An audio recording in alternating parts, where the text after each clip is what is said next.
Olá, começando o Conexão Legislativa de hoje e o tema por aqui é educação. Nessas últimas semanas a gente vem repercutindo com as cidades do estado aqui de São Paulo de como foi esse ano de 2020 para várias das pastas, né, de cada cidade.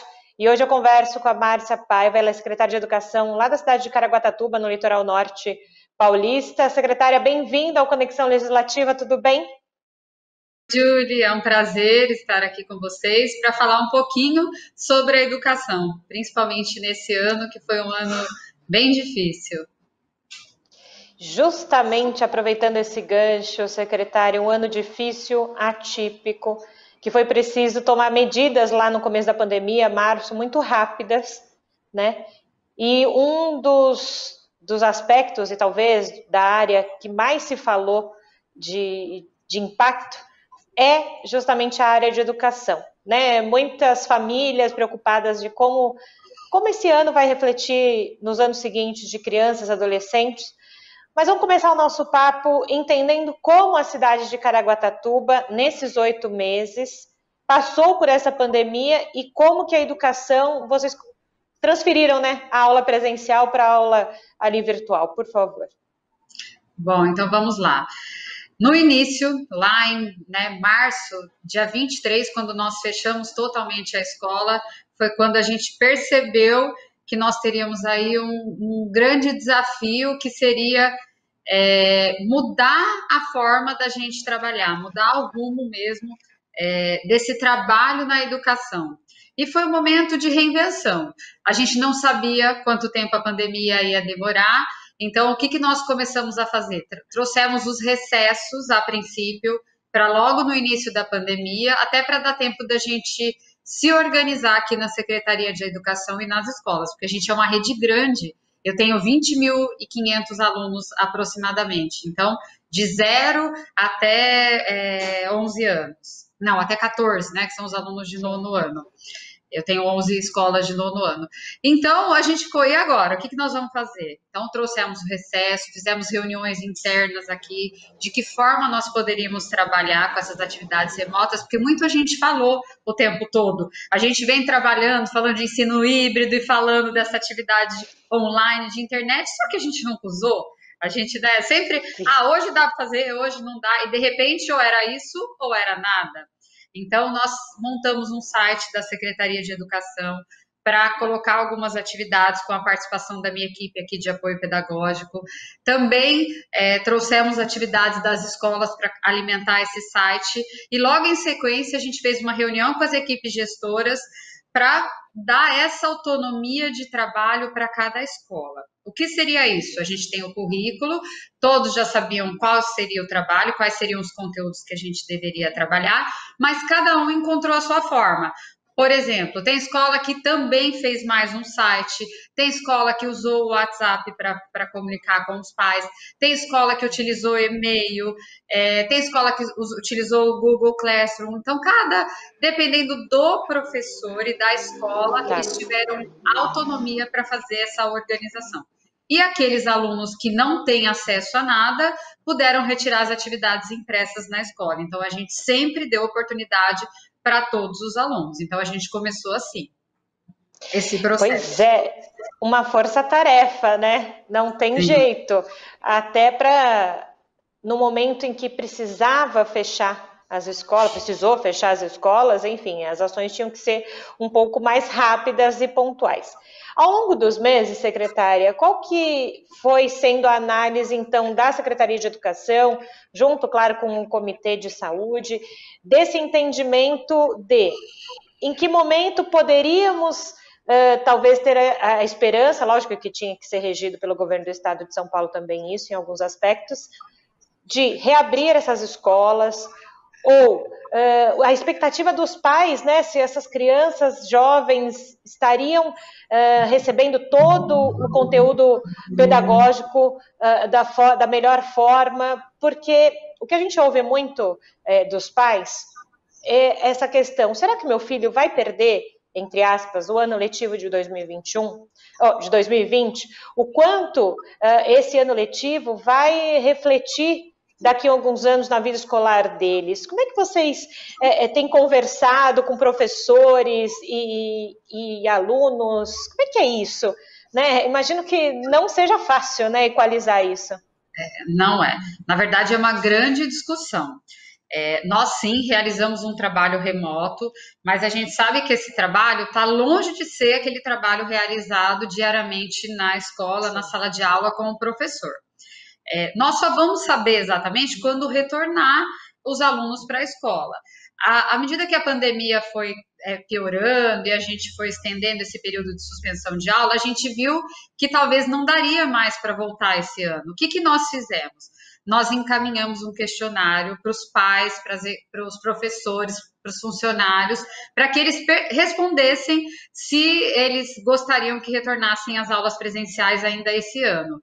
E 88% das respostas, eles disseram que não. Eles não estavam ainda seguros para voltar esse ano. Mesmo que seja aquele momento do Plano São Paulo, dos 30%, rodízio. Sim. Mas então, com essa resposta dos pais e dos funcionários e professores, nós optamos por não retornar esse ano. Então, a gente já tinha isso em mãos, então nós optamos por focar em outro trabalho. Então, esse ano, 2020, não retorna às aulas. O que nós vamos fazer? Fazer essa busca ativa dos alunos. Então, ir atrás do aluno, saber quem está fazendo, quem não está fazendo, de que forma está fazendo, como a gente pode se aproximar ainda mais. E uma coisa que essa pandemia trouxe de positivo, se a gente pode dizer, é essa aproximação dos pais com a escola, das famílias com a escola, né, dos responsáveis com a escola, porque a gente dependeu muito deles para chegar nas casas. E foi muito importante para a gente conseguir algum resultado. Então, esse foi o momento. E a gente esse ano, nós não nos preocupamos, vamos retornar? Não. Acho que foi em setembro, se eu não me engano, que a gente fez a pesquisa, e aí a gente já divulgou que não voltaria mais, então vamos focar em fazer mesmo esses alunos levarem as atividades, eles realizarem alguma coisa, para a gente ter um pouco de aprendizagem ainda esse ano. Perdeu o ano, a gente não fala porque a gente sempre transfere, não, a gente ganhou vida, a gente teve que optar, infelizmente. Sim. Foi um momento que ninguém queria passar, eu também não, eu sou professora da rede de 20 anos, municipal concursada, então, quando o prefeito até me chamou para ser secretária, eu fiquei, meu Deus do céu, apesar de ter esse know-how de equipe gestora e tudo, eu fiquei arrancando os cabelos, mas é o que eu sei fazer, então eu fiquei muito feliz. Desse convite. Mas quando a pandemia chegou, confesso que a gente começou a arrancar os cabelos mesmo. O que nós vamos fazer? De que forma nós vamos trabalhar? Mas calma, eu tenho uma equipe excelente aqui na Secretaria Municipal de Educação, minha equipe de informática, que deu um suporte incrível, ensinou os professores a mexerem com as ferramentas, minha equipe de supervisão, que fez todo esse acompanhamento de escola por escola, aluno por aluno, equipe de apoio pedagógico que deu esse suporte para cada professor que poderia ajudar e também ajudou a montar as atividades, e minha equipe de inclusão também, que fez um trabalho fantástico, inclusive com os alunos de inclusão. Meus professores de sala de recurso preparavam atividades individuais, montavam caixas para mandar para os alunos que fazem parte do quadro de inclusão. Então, a gente conseguiu mobilizar toda a rede para que, de alguma forma, a aprendizagem chegasse na casa de cada criança. Isso que a senhora falou, essa questão da mobilização, né? Não só os professores ali aqui na frente da tela, né? Nós estamos na frente de uma tela do celular fazendo essa entrevista, o celular, do computador. Não só os professores tiveram que se adaptar a essa nova realidade também, de dar aula fora do ambiente deles, né? Que é a sala de aula, o tu a tu com o aluno, como também esse suporte para esses professores, coordenadores, né? Para que eles entendessem a melhor forma de chegar no aluno. Né? Porque uma coisa eu imagino, e vendo isso dentro de casa, porque eu tenho um filho de 6 anos, lá no início da pandemia, com a aula remota, era novidade. Que legal, vou estudar no computador, no celular, ok. Agora, no finalzinho do ano letivo, já está sendo postergado isso. As crianças, principalmente o meu, né, na primeira série, aprendendo a ler, escrever, né? Para eles é muito mais difícil agora ter uma atenção. todo mundo tem um aprendizado nesse momento. Como é que vocês trabalharam com os professores também, né? Que foi uma adaptação. Muitos professores têm aí muitos anos de rede, que estão acostumados com o papel, com a lousa, né? Que a gente tem uma lousa aqui atrás, do outro lado, aqui atrás. Como é que foi isso? Eu chamo muito, a gente fala muito que é reinvenção mesmo, da maneira de ensinar e nossa mesmo, porque a pandemia chegou, deixou a gente inseguro. E a gente tinha que trabalhar com a nossa insegurança pessoal e com o trabalho que deveria ser feito. Então, foi mesmo uma reinvenção dos professores. E o que é difícil, que você falou muito bem, é isso, essa oscilação. Na verdade, tem uma semana que às vezes todo mundo faz, às vezes ninguém faz, não faz, cansa, não cansa, e dá uma desanimada. Às vezes a gente pegava os professores, preparei uma aula super legal, gravei um vídeo de história, ninguém assistiu, ninguém fez nada. Peraí, então vamos buscar, vamos atrás do pai. Então a gente procurava com a equipe gestora, com a equipe de dispersão de apoio, buscar uma outra forma da gente chegar até os pais. De que forma, o que está acontecendo? Vamos lá falar com o pai do Joãozinho, por que ele não está participando? Não está porque ele está com outro tipo de dificuldade. De uma forma também a gente se aproximou dessa família e às vezes viu que aquele aluno não estava participando por outro tipo de dificuldade. E às vezes também porque estava cansado, porque os pais cansam, a gente depende, é como você disse, você tem um filho de 6 anos, se você não ajuda, principalmente em fase de alfabetização, a gente fica um pouco vendido, não tem como a gente ajudar. Então, a gente fez sim um trabalho de acompanhamento, de valorização desse professor, de motivação. Agora, no final do ano, na equipe de educação inclusiva, nós fizemos um trabalho que chama colaboração, que foram 4 encontros com os psicólogos da rede, no HTPC, com todos os professores e funcionários, fazendo mesmo esse trabalho de valorização, de autoestima, de alguma forma trabalhando essa questão emocional, socioemocional dos professores e dos funcionários. Justamente porque a gente sabe que oscila e dá uma desanimada. Mas o que nós pensamos? Como nós tivemos a possibilidade de não trabalhar os 200 dias letivos, e sim a carga horária, né, de 180 horas, nós também estamos encerrando nossas atividades pedagógicas agora, dia 4 de dezembro, porque é o que você mesmo disse, não adianta a gente ficar estendendo, a criança está cansada, a família está cansada e o professor também. Porque todo mundo, há quem diga assim, o professor não está... Imagina, o professor está trabalhando demais, ele teve que se reinventar, que encontrar uma nova forma de chegar até o aluno, de ensinar de verdade. Isso é muito triste para o professor que é de sala de aula, que é do contato, né, desse abraço, desse carinho. Mas eu acho que a gente conseguiu, que a gente até ligação individual eles fazem de vídeo com os alunos. Então, foi uma experiência muito, muito boa também, de aprendizagem e de crescimento para os professores, eu tenho certeza. Com toda certeza, esse aprendizado vai ser postergado no sentido de se identificar também com os professores, alunos e famílias, quais foram as dificuldades de cada um, né? Um foi aprendendo com o outro, como você bem disse agora há pouco. Você falou uma coisa muito interessante, que vocês têm essa busca ativa pelos alunos. E outra questão também que tem sido bem discutida por especialistas é a questão de evasão escolar. O quanto depois desse ano atípico, com aulas online, de não saber se em 2021 nós teremos logo no início do ano letivo aulas presenciais ou não. Como é que vocês têm pensado essa questão de evasão escolar? Vocês fizeram já algum tipo de raio-x da rede, de como está ou não? Depois que terminarem as aulas, vocês vão sentar aí com todo mundo para conversar. Como é que vai ser isso? Bom, nós já temos aí feito um acompanhamento desses alunos. De alguma forma, o objetivo até dia 4 é buscar o aluno. Então, todo mundo tem equipe professor, equipe gestora, que é diretor, vice-coordenador, supervisor, aluno. Se o aluno nunca apareceu, já era para ter ido na casa, eles já foram à casa desse aluno para saber o que aconteceu. Então, essa é uma situação. Claro que a gente só vai ter um panorama real quando retornarmos às aulas de verdade, assim como a aprendizagem.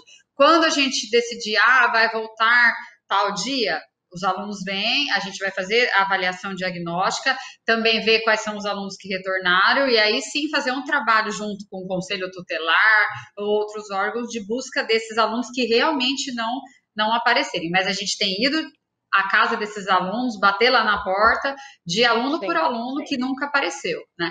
Nós não estamos hoje com, por exemplo, o Conselho Tutelar, porque a gente entende que não dá para fazer. Tem gente que faz uma semana, outra não, às vezes aparece ou não. Como é uma situação muito difícil para todo mundo, neste momento a gente não colocou o Conselho Tutelar para acompanhar. Mas assim que as aulas presenciais retornarem, a gente vai fazer sim esse trabalho junto com o Conselho Tutelar. Mas no nosso setor aqui de educação inclusiva, a gente tem as assistentes sociais, que também nos ajudam nessa visita de busca ativa desses alunos.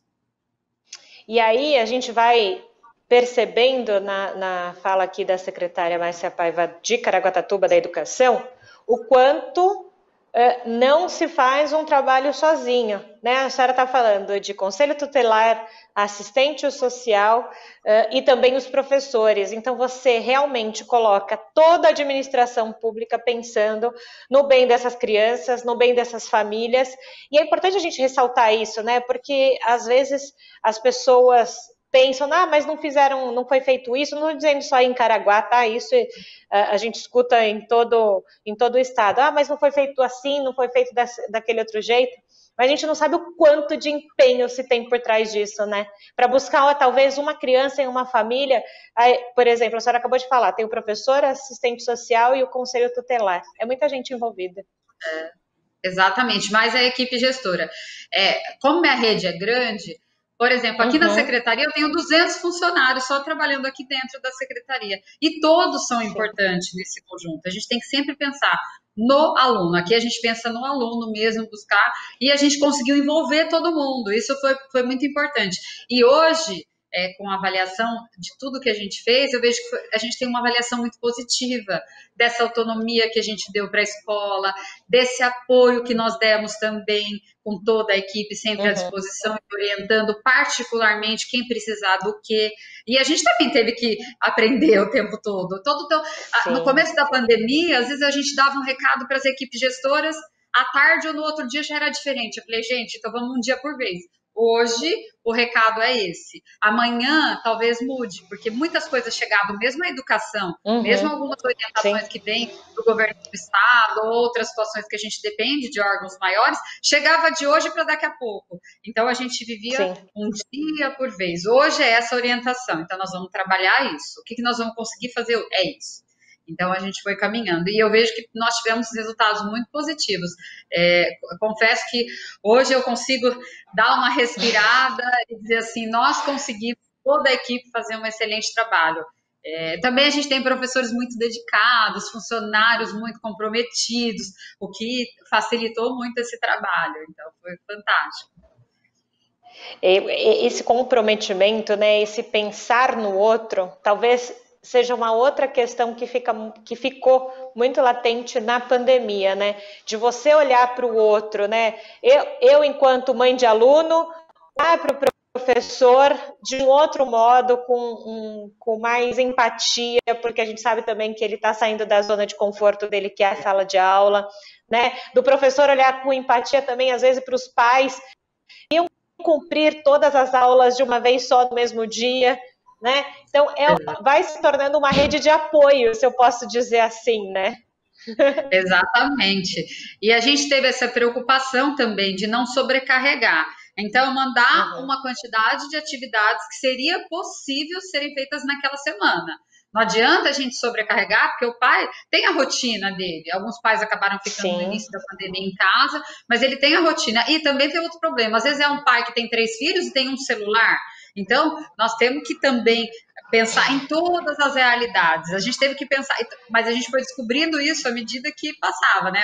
O dia, eu estudava. No começo tinha professor que mandava um monte de atividade, aí os pais reclamavam, aí teve lugar que reclamava que um professor fazia de um jeito, o outro de outro. Aí todo mundo foi aprendendo que cada um tinha que se encontrar a melhor forma de passar aquela aprendizagem, o pai também, encontrar aquele momento para poder ajudar o seu filho, o pai ou o responsável, porque às vezes é o avô ou é o tio, depende de quem a criança mora. Então, cada um encontrar também esse momento de nos ajudar e ajudar a criança que está em casa.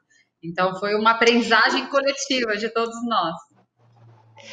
Essa aprendizagem coletiva vai realmente ficar para sempre, né? Não tem jeito. A gente está falando aqui de celular, de computador, nós estamos, repito, a gente está gravando e conversando hoje aqui no Conexão Legislativa por meio da tecnologia, que tem nos ajudado muito nesse processo.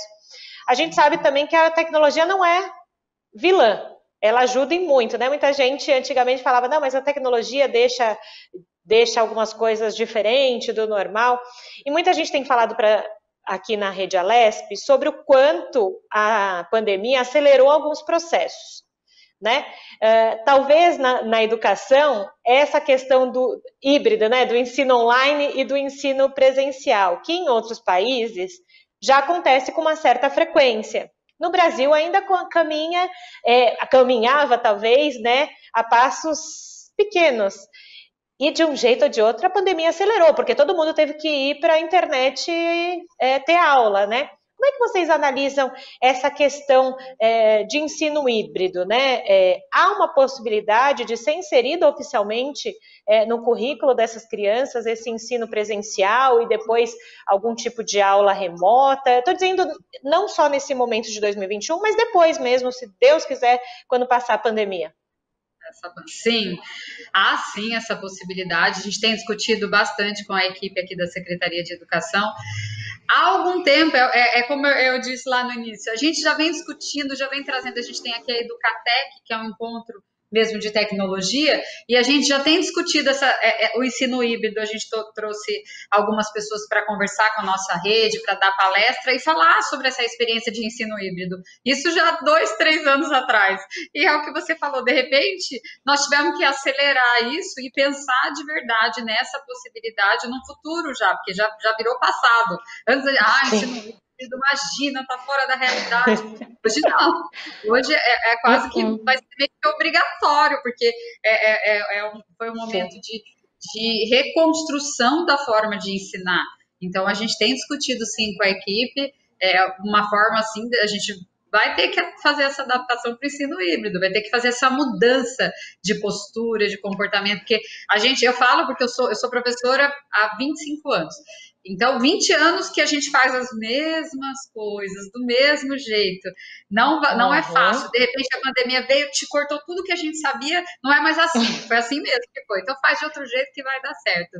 E assim a gente foi, e agora eu acredito que vai ser mais fácil essa construção da nova forma de ensinar, de um novo modelo, porque a gente viu que a tecnologia está aí, a gente vai ter que usar. A gente já começou, agora não dá para a gente regredir. De alguma forma, a gente vai ter que avançar.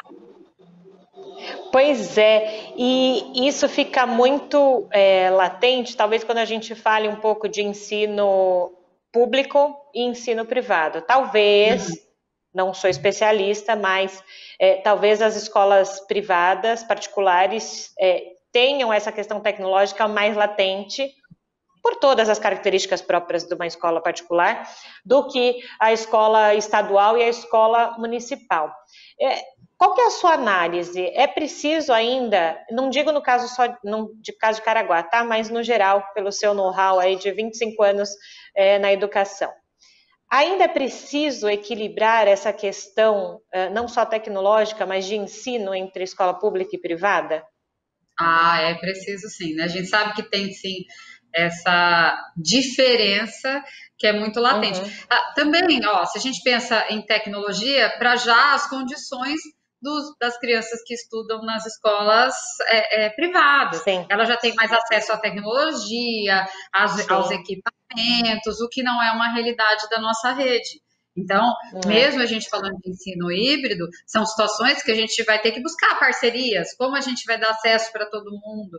Ainda tem bastante situação para a gente discutir, para caminhar mesmo, que não é tão fácil. Hoje a gente sabe que as crianças das escolas particulares eles mesmos têm um iPhone do mais moderno, às vezes é essa a realidade. Sim. Os nossos não têm nem acesso à internet, às vezes tem um pouquinho de dados no celular que a gente sabe. Então, sim, essa disparidade que, de alguma forma, a gente, enquanto poder público, vai ter que trabalhar, né? De que forma a gente vai fazer isso acontecer. E justamente isso, talvez seja outro desafio da administração pública, do gestor, e aí com a ideia, né, do uso de políticas públicas, de parcerias, de como melhorar, então, nesse sentido, o ensino, né, na rede municipal, em todas as redes municipais. Vamos deixar claro, eu não estou falando Sim. especificamente da cidade de Caraguatatuba, mas é uma realidade, né? Por exemplo, a gente pega o estado de São Paulo, são mais de 600 municípios. É difícil você falar de uma grande cidade como São Paulo, ou aqui na grande metrópole, na região metropolitana, e você pega lá uma cidade do interior pequenininha que nem acesso à internet tem direito. Você, né? São várias coisas acontecendo, né? Então, eu acho que esse desafio também fica para o gestor público de criar meios de políticas públicas e de parcerias para dar certo, né, também essa transformação digital. Exatamente, a gente até tem discutido um pouco com a nossa equipe de informática, setor de planejamento também, parcerias talvez com as operadoras de celulares, para que de uma forma consiga esse acesso. Então, são situações que no futuro bem próximo a gente vai ter sim que discutir, vai ter que criar essas parcerias e tem que ser sim uma preocupação nossa. De que forma a gente vai fazer essa internet chegar, eles terem também as mesmas oportunidades que os outros, e com equipamentos e também com as redes, né? Então, é o que você disse mesmo. De alguma forma, a gente tem que, enquanto gestor, pensar assim que vai ser um grande desafio. E isso a gente sabe que não é da noite para o dia, né? Mas a gente já tem discutido. De alguma forma, talvez isso dá, vamos correr atrás. Mas não é muito fácil. Sim. Não é mesmo. A gente está encaminhando para o final aqui do Conexão Legislativa, secretária. Gostaria então que você falasse, porque além de estar como secretária, né, você é a Márcia, né? Como é que você sai desse ano com esse desafio profissional, à frente de uma secretaria talvez mais impactada com a pandemia, juntamente com a saúde? E como é que você sai como pessoa? Olha, como pessoa, eu saio uma pessoa olha, é difícil, hein? E aprendeu muito, com muito mais humildade. Você tem uma coisa que eu tenho uma facilidade de empatia. E nesse momento eu percebi que a empatia é fundamental para a gente enfrentar essas situações da vida. Saio mais fortalecida, porque a gente também aprendeu que tudo é possível se a gente tem uma equipe bacana, se a gente consegue levar todo mundo para o mesmo objetivo, a gente vê que a união faz mesmo a força, então a gente saiu mais fortalecido, eu falo isso, a Márcia junto com a equipe, saio feliz com os resultados, posso dizer, porque no começo eu não dormia mesmo, a gente foi um período sem dormir, foi o que eu vou fazer, como é que a gente vai dar conta, e a gente viu que se a gente mobilizar todo mundo, dá certo, como realmente deu. Então, acho que é assim, dever cumprido, na verdade, dever cumprido. Agradecida, claro, não posso deixar de agradecer ao prefeito Aguilar Júnior pela oportunidade de estar à frente da educação. Nunca pensei em passar por uma situação dessa, assim como ninguém, mas eu acho que eu saio uma pessoa transformada. E vou falar, e mais inquieta do que eu era. Agora, eu preciso fazer mais. O que mais que eu vou conseguir fazer? O que mais que vai ser possível fazer? Porque a gente sabe que o retorno também vai ser muito difícil. O retorno, a situação ainda que a gente não sabe como vai ser, porque a gente está vendo que a pandemia parece que está voltando, essa fase amarela, a gente regredindo. Sim. Então, eu estou mais inquieta, eu estou com a sensação de dever cumprido, aliviada que a gente conseguiu chegar no final do ano e bem mesmo. Se a gente for ver, quase não teve reclamação, quase não teve problema. Então, a gente viu que conseguiu mobilizar todo mundo. Então, eu saio muito feliz e aliviada, mas muito inquieta com o que vem pela frente. Então, hoje a Márcia está muito preocupada com o que vem ainda pela frente. Perfeito. Secretária, então te agradeço por abrir espaço aí na sua agenda. A gente sabe que final de ano correria com tudo isso. Obrigada e com toda certeza logo a gente se encontra novamente para falar mais um pouquinho sobre educação em Caraguá, tá bom? Tá bom. Eu que agradeço a oportunidade e eu estou sempre à disposição. Tá bom? Obrigada. Você que está em casa, quer rever esse programa? Ou, então, algum programa da nossa Rede Alesp, é fácil, corre lá no canal do YouTube da Assembleia Legislativa de São Paulo. A gente se encontra na programação. Tchau, tchau.